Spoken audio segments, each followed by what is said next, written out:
Hey guys, this is Brandon from your GFR class. Sorry I'm a little late getting this video to you. I've been pretty busy the last couple of weeks or so. But let's go ahead and dive right into this. Our first person we're looking at is going to be Chris. So I'd like to start off by saying, Chris, a couple things we have that are, you're doing well already. We have a nice 90-degree angle right there on your arm swing. Looks good. Hands are pretty nice and relaxed. So that's good as well. So it seems like you have the egg already kind of held in your hands there.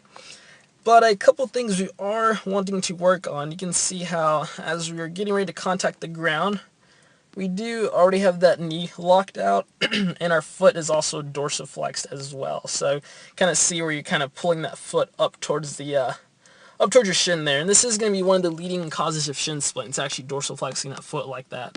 But again, this is just our first class, so we're not expecting to see anything amazing. So after we do back up this video here, a couple of good things again. We do have a nice back leg extension coming from that back leg there. Basically, that's where all of our power is going to be coming from.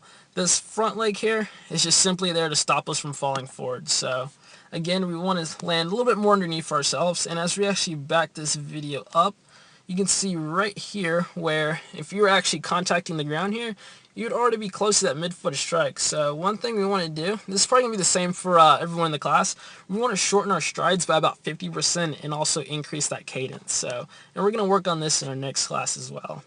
But everything looks pretty good there. One thing I would like to see just a little bit more, actually, you know what, I take that back.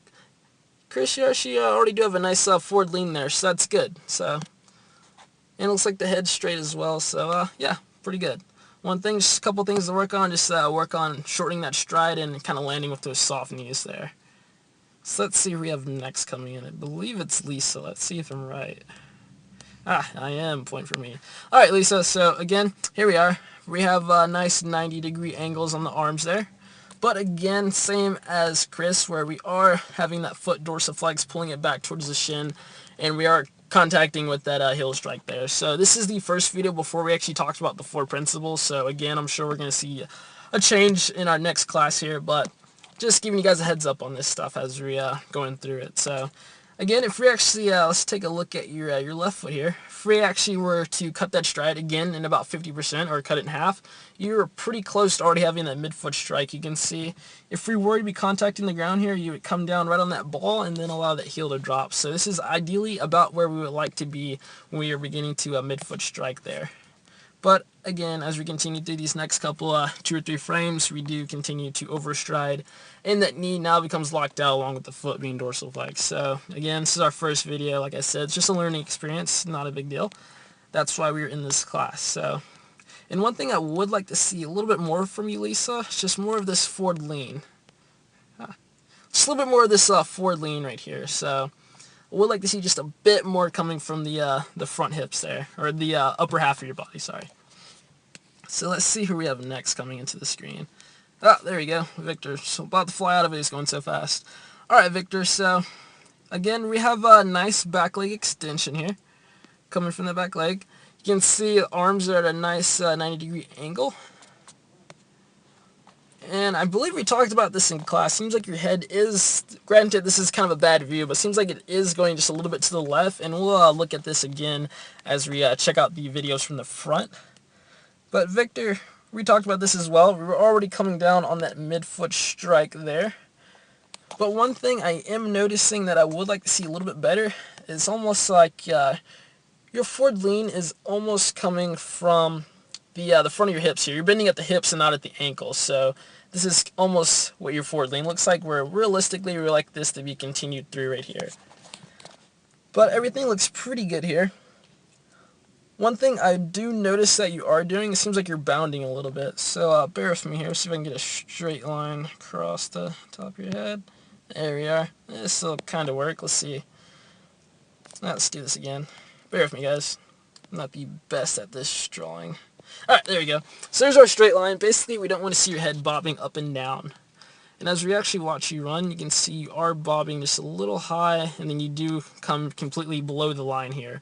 So basically, you don't want to really be bounding. You want to more or less be using that back leg to push you forward and not up. Because again, we're trying to become more efficient here, where if you're actually pushing yourself up and kind of doing that bounding sense, For one, it's wasted energy, and two, it's making a lot more stress on your knees and your joints coming back down, landing onto that front foot there. So let's go and see if we have next coming in. I believe this is Beth. Yep. Alright, Beth, so here we are. So a couple things I noticed right off the bat. Again, it seems like we're all getting the arms at 90 degrees there, so that's good. But one thing, you're almost leaning back, so you almost have your hips going forward a bit, where we'd actually like to see more of that forward lean. So if we could actually just get you to almost lean just similar to this line right here, we'd be doing well with that forward lean. And again, coming back, it's going to be the same as Lisa and Chris, where if we were to shorten that stride by about 50%, you can see we already would be close to having that midfoot strike right there. But as we continue on through these next 2 or 3 frames, you can see that foot's going to become dorsiflex. You can even see it kind of pulling right there in your IT band and also your calf, where basically all that extra motion is just really not needed there. So let me zoom this back out. There we go. But everything looks pretty good. Seems like your head might be a little bit to the left there. Again, we're going to check out that video from the front. We do have a nice back leg extension coming right there. It's where most of our power again is going to be coming from. But again, just want to shorten up that front leg by about 50%. So I believe that's everyone. I actually have Nate on a second video here. But yeah, guys, if you have any questions, feel free to email me or stop by the store, and we'll be gladly to help you out, okay? Have a good day.